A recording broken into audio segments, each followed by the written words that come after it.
A very good morning all of you. Class 10th RBSC subject Social Studies. So we are doing chapter 4th History of the World.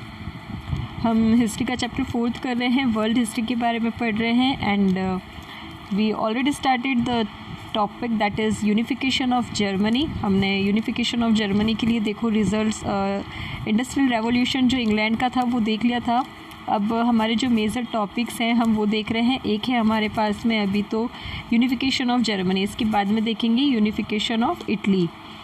इसके लिए जो conditions थी वो भी हमने देख लिया, कहाँ ज़रूरत पड़ी थी यहाँ पे यूनिफिकेशन करने की या इसको रिफॉर्मिंग करने की. ठीक है, ये हमने पढ़ लिया था. And major obstacles in the unification of Germany, जो प्रॉब्लम्स आ रही थी हमने वो भी देख ली थी. ठीक है, आपको अगर मैं एक बार फिर से ये थोड़ा सा रिवाइज अगर करवा देती हूँ.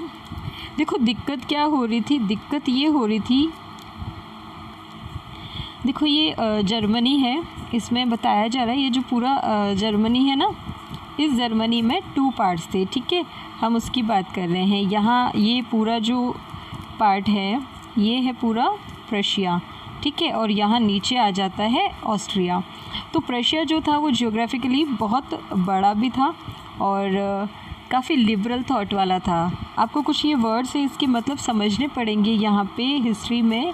लिबरल क्या होता है, ठीक है, और कंजर्वेटिव, 2 वर्ड पे ही पूरी. तो ये जो 2 वर्ड हैं इसी की वजह से ये जो पूरी हिस्ट्री है यहाँ पे जर्मनी की वो चेंज होने वाली है. ठीक है, एक तो हमने देख लिया है कि लिबरल में क्या था आपको मैं बता दूं. हमने जो जर्मनी के बारे में बात की थी, ठीक है, जर्मनी जो था उस टाइम में 2 पार्ट्स में डिवाइडेड हो रखा था.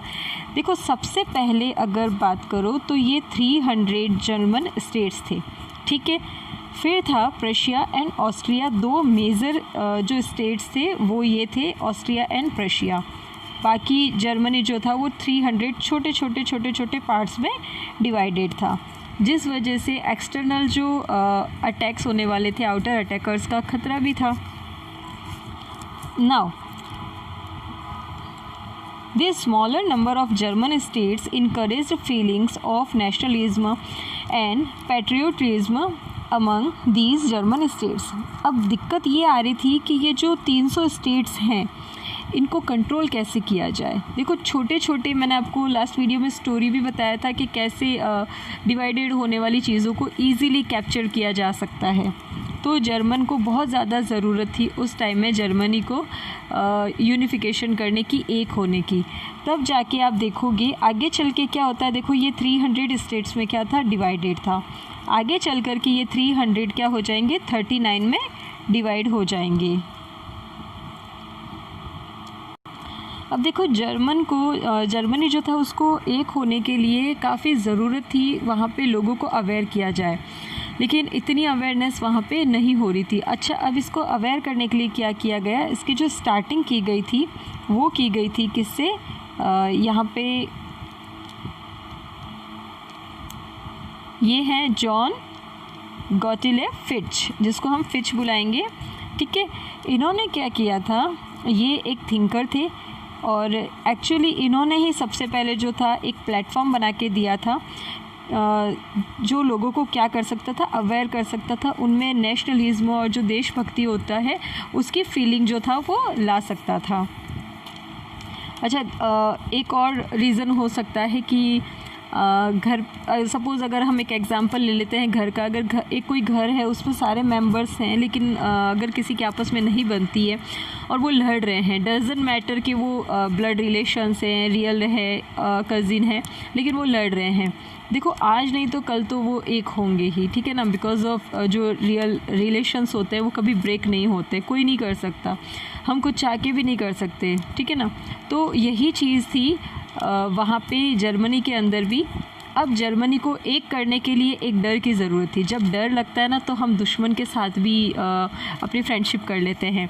ऐसी ही कंडीशंस जो है वो जर्मनी को एक करने में काम आने वाली है. ठीक है, तो यहाँ सबसे पहले स्टार्टिंग हो गया है यूनिफिकेशन. पहले तो नीड फील हो रही है कि यूनिफिकेशन होने की ज़रूरत है. ठीक है, अब ये नीड फील करवाना ज़रूरी है लोगों को। जब तक जो पब्लिक है उसको फील नहीं होगा तब तक कुछ नहीं हो सकता। तो ये फिच और भी ऐसे थिंकर्स थे जिन्होंने क्या किया था, इसको सपोर्ट करने का काम किया था। किसको? नेशनलिज्म की फीलिंग को, लोगों में ये फीलिंग डालनी जो थी वो ज़रूरी थी।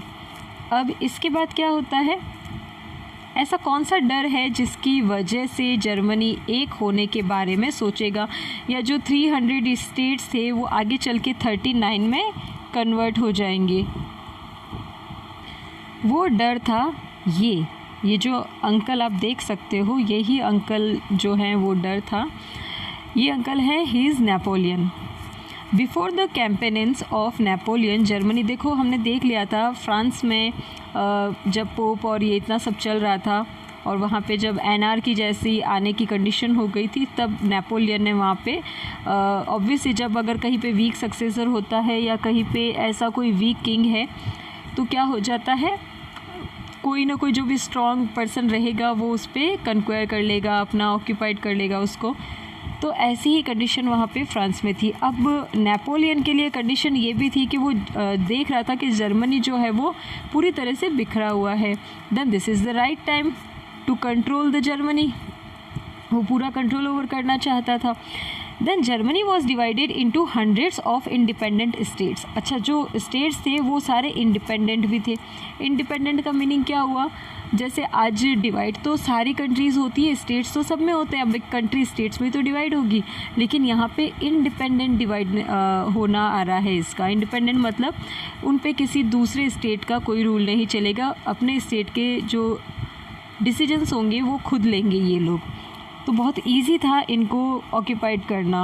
And cities, although the people were democratic, they had little sense of national identity. अब थोड़े बहुत जो डेमोक्रेसी लोगों को अब मिल गई थी, तो देखो सडनली डेमोक्रेसी मिली है उन्हें, तो वो उसको संभाल नहीं पा रहे थे। हर कोई इंडिपेंडेंसी चाह रहा है, फ्रीडम चाह रहा है, तो ऐसी यही प्रॉब्लम्स करेगा उनके लिए द नेपोलियनिक वॉर्स। अब नेपोलियन ये जो है नेपोलियन क्या करेगा, वॉर करेगा ये जर्मनी पे। In the last decade of the 18th century, war broke out between France and the rest of Europe. अब यहाँ पे देखो जो अटैक होने लगे थे, ठीक है, उसके बाद से फ्रांस की हालत बड़ी ख़राब सी हो रही थी। ठीक है, आपने अगर 9th क्लास में देखा होगा फ्रेंच रेवोल्यूशन जो पढ़ा हुआ है, फ्रेंच रेवोल्यूशन में हमने देखा था कि इसने अमेरिका को सपोर्ट किया था, जिसके बाद से क्या था, फ्रांस की हालत जो थी वो बड़ी ख़राब थी। ठीक है, तो फ्रेंच एम्परर जो था, कौन था वो, Napoleon. Forces were strong enough to conquer and control the whole of mainland Europe. Europe की जो मेन ज़मीन थी उसको कंट्रोल करने के लिए जो था नेपोलियन काफ़ी स्ट्रॉन्ग था, इनफ था उसके लिए, including the numerous German states. अब ये जो जर्मन स्टेट्स हैं इनको भी कंट्रोल करना उसके लिए क्या था, इजी था। क्यों? क्योंकि ये सारे क्या थे, डिवाइड हो चुके थे। Napoleon reorganised Germany.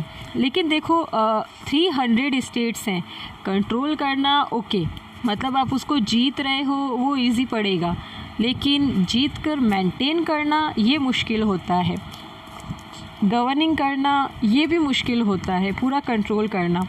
क्योंकि वो कितने स्टेट्स में था, 300 स्टेट्स में था। देखो कभी कभी कुछ अच्छा भी हो जाता है अगर बुरा होता है उसके साथ ही।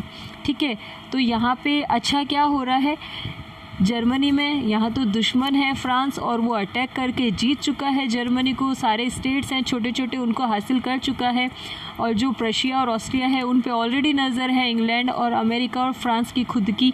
तो यहाँ पे अच्छा क्या होगा, आपको भी लगेगा क्या बोल रहे हैं अच्छा हो रहा है। देखो अच्छा इसीलिए हो रहा है क्योंकि जहाँ पे 300 जो स्टेट्स थे उनको कोई भी उनको उनमें यूनिटी नहीं ला पा रहा था। ठीक है, तो ये यूनिटी लाने का काम और ये जो 300 स्टेट्स थे इनको 39 में कन्वर्ट करने का काम अगर किसी ने किया था ना, वो किया था नेपोलियन ने। क्यों किया था, देखो ये भी उसकी वो सेल्फिश था, उसने खुद के लिए किया था। ठीक है, सेल्फिश कैसे, 300 स्टेट्स पे छोटे छोटे पे कंट्रोल करना थोड़ा मुश्किल पड़ता है, इसीलिए उसने क्या किया, Napoleon reorganise Germany into 39 larger states. उसने बड़े बड़े 39 स्टेट्स में कन्वर्ट कर दिया, रीऑर्गेनाइज कर दिया। किसको कर दिया? 300 जो स्टेट्स थे उनको। Confederation and he also confederation establish the confederation of the Rhine. देखो ये ध्यान रखना, ये काफ़ी इम्पोर्टेंट है। कन्फेडरेशन ऑफ राइन इसने एस्टैब्लिश कर दिया था। ये एक ऐसी कमिटी थी, एक ऐसी टीम थी जो वहाँ पे फ्रांस के रूल को मेंटेन करने का काम करेगी। Now a league of 16 German states, this brought further unification to Germany. अब ये बता रहे हैं यही चीज़ जो थी वो क्या कर रही थी, जर्मनी में यूनिफिकेशन लाने का वाला जो पहली फीलिंग आती है कि नहीं हमें लड़ना है, yes we have to get freedom, ये वाली फीलिंग फर्स्ट टाइम आई है तो वो इसी कन्फेडरेशन पे आई है। अच्छा वो क्यों आई है? देखो सपोज़ आप इसको ऐसे सोचो ना, मान लो अभी आप अपने घर में रह रहे हो, कोई गेस्ट आ जाता है या कोई ज़बरदस्ती घर में रह रहा है ना, कई बार रेंट पे भी लोग रहते हैं, ज़बरदस्ती रहते हैं।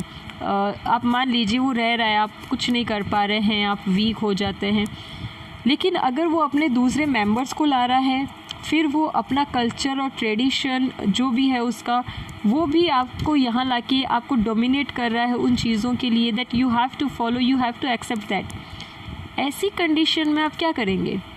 ऐसी कंडीशन में ये थोड़ी ना बर्दाश्त होगा कि भैया तुम तो हमारा कल्चर ही चेंज कर रहे हो, फिर तो हमारी तो कोई वैल्यू ही नहीं रहेगी, हमारी जो आइडेंटिटी है वो तो ख़त्म होने वाली है। तो यही हालत जो थी उस टाइम में जर्मनी की हो रही थी। Napoleon was defeated firstly in Leipzig. अच्छा ये लिपिजिंग क्या है ये आपको मैं बता दूँ। एक्चुअली सभी लोग जो अपने फ्रीडम के लिए लड़ने की कोशिशें कर रहे थे ना, उसी टाइम में ये सबसे बड़ी ये रेवोल्यूशन होने से और जर्मनी की यूनिफिकेशन से पहले और वर्ल्ड वॉर, जो दोनों वर्ल्ड वॉर हुए थे उनसे पहले की सबसे बड़ी लड़ाई थी, जिसको खूनी लड़ाई का नाम दिया हुआ है हिस्ट्री में। ठीक है, तो now then at Waterloo in 1815 bringing an end to the confederation of Rhine. ये देखो वहाँ पे कन्फेडरेशन ऑफ राइन यानी कि वही था कि वो जो अपना सब कस्टम और ट्रेडिशन जो यहाँ पे धीरे धीरे एस्टेब्लिश करा था, जर्मनी को एक तरह से पूरा ही फ्रांस बनाने वाला है वो, तो जर्मनी की खुद की तो आइडेंटिटी रहेगी नहीं। तो वहाँ के लोगों ने क्या किया, प्रोवोक कर दिया, अपोज करना स्टार्ट कर दिया प्रोवोक होके। और यही चीज़ थी कि वहाँ पे क्या हुआ, नेपोलियन हार गया और चला गया। ठीक है, अच्छा अब नेपोलियन के जाने के बाद क्या, आपको मैं बता दूं नेपोलियन ने बहुत ज़्यादा वो क्रूअल था जर्मनी के लिए। ऑब्वियसली अगर कोई अपने घर में अच्छा रहता है तो वो ज़रूरी नहीं है कि दूसरों के साथ में भी इतना ही अच्छा रहेगा। ठीक है ना, तो यही बात थी कि जर्मनी के लिए वो बिल्कुल अच्छा नहीं था और उसने बहुत क्रूअलिटी रखी थी अपने नेचर में, और उसके इसी नेचर की वजह से वहाँ की जो पब्लिक थी वो बहुत ज़्यादा टॉर्चर हुई उससे, और जो दूसरी कंट्रीज़ थी, ठीक है, वो सब डरते भी थे क्योंकि ये जो नेपोलियन था ये बड़ा ही क्रूअल था, इसीलिए सारी जो अदर कंट्रीज़ थी वो इससे डरती भी थी। तो यही बात थी यहाँ पे। जब उसके जाने के बाद में क्या हुआ, दी जर्मन कन्फेडरेशन, यहाँ पे हम बात करेंगे जर्मन की खुद की कन्फेडरेशन आने वाली है। ये कन्फेडरेशन क्या होता है, एक पार्लियामेंट आप समझ सकते हो, खुद की government. Now at the Congress of Vienna, अब देखो क्या हुआ, ये जो जर्मन कन्फेडरेशन बनने वाली है, ठीक है, जर्मन, ये हम वियना की बात कर रहे हैं। वियना मैंने आपको बता दिया था, वियना क्या है, आज भी ऑस्ट्रिया की कैपिटल है। ठीक है, तो ऑस्ट्रिया उस टाइम में पावरफुल माना जाता था। ये ध्यान रखना, ऑस्ट्रिया पावरफुल क्यों माना जाता था, क्योंकि ऑस्ट्रिया में क्या था, ऑस्ट्रिया में एग्रीकल्चर था, और सबसे पहले अर्लियर टाइम में एग्रीकल्चर ही सबसे बड़ा प्रोफेशन होता था, पूरी इकोनॉमी इसी पे बेस्ड होती थी। तो यहाँ पे क्या होगा, देखो ऑस्ट्रिया जो है जर्मनी के, हम बात कर रहे हैं 2 पार्ट है, ऑस्ट्रिया और प्रशिया। तो यहाँ पे दिक्कत ये हो रही थी कि जर्मनी के ये 2 बड़े स्टेट्स थे जो राज कर सकते थे जर्मनी पे। अब 39 में कन्वर्ट तो कर दिया 300 से, लेकिन अब राज कौन करेगा? इसके लिए सबसे पहला स्टेप था, जो दिक्कत थी, जो फ्रांस का कन्फेडरेशन था जो उसने लगाया था अपना, राइन, कन्फेडरेशन ऑफ राइन, उसको डिसॉल्व कर दिया, यानी कि ख़त्म कर दिया था। क्यों कर दिया था? क्योंकि नेपोलियन ने इतना टॉर्चर किया था जर्मनी के लोगों को कि वहाँ के लोग बिल्कुल भी बर्दाश्त नहीं कर सकते थे कि नेपोलियन से रिलेटेड कोई भी याद बाकी रहे। मैंने आपको बताया भी है और हिस्ट्री में आपने पढ़ा भी होगा, 6th क्लास में भी पढ़ा होगा, अर्लियर जो भी क्लासेस रही हैं उनमें, कि जो भी अटैकर्स आए थे, जिन्होंने भी अटैक किया, उन्होंने सबसे पहला काम क्या किया? तोड़ फोड़ करने का, डिस्ट्रॉय करना, एवरीथिंग। क्यों किया ये सब? उनको थोड़ी ना मज़ा आता था, इसीलिए किया ताकि आने वाली जनरेशन को नहीं पता चले कि ऐसा कुछ था। ठीक है, देखो सबसे पहले एक एग्जांपल बताती हूँ आपको इंडिया का। आपने इंडियन हिस्ट्री पढ़ी होगी, उसमें देखा होगा, 6th क्लास में अर्लियर टाइम की बात कर रहे हैं हम लोग। हम भी क्या हैं, एक तरह से आर्यंस ही हैं। आर्यंस से पहले, आर्यंस इंडिया में सबसे पहले कौन आए थे? आर्यंस आए थे। आर्यंस से पहले भी क्या इंडिया में लोग थे? हाँ थे। कौन थे, क्या थे, उनके बारे में कोई सोर्सेज नहीं है, इन्फॉर्मेशन नहीं है। क्यों नहीं है? क्योंकि कहा जाता है आर्यंस जब आए थे उन्होंने सब कुछ डिस्ट्रॉय कर दिया था। ठीक है, क्यों कर दिया था? ताकि आने वाली जनरेशन्स को, लोगों को ये हिस्ट्री नहीं पता रहे कि आर्यंस बाहर से आए थे और यहाँ कोई और भी रहते थे, और इसीलिए उनको भी डिस्ट्रॉय कर दिया, उन लोगों को भी मार दिया था ताकि पूरी तरह से इंडिया उनका रहे। तो ये जो कंडीशंस हैं, यही वाली बात जो है वो यहाँ पे थी। नेपोलियन की से जुड़ी हुई सारी यादें वो मिटाना चाहते थे ताकि आने वाली जनरेशन्स को नहीं पता चले कि ऐसा कुछ कभी जर्मनी ने फेस किया है। ठीक है, और ना ही कभी फ्रांस की कोई याद जो है वो यहाँ पे रहे।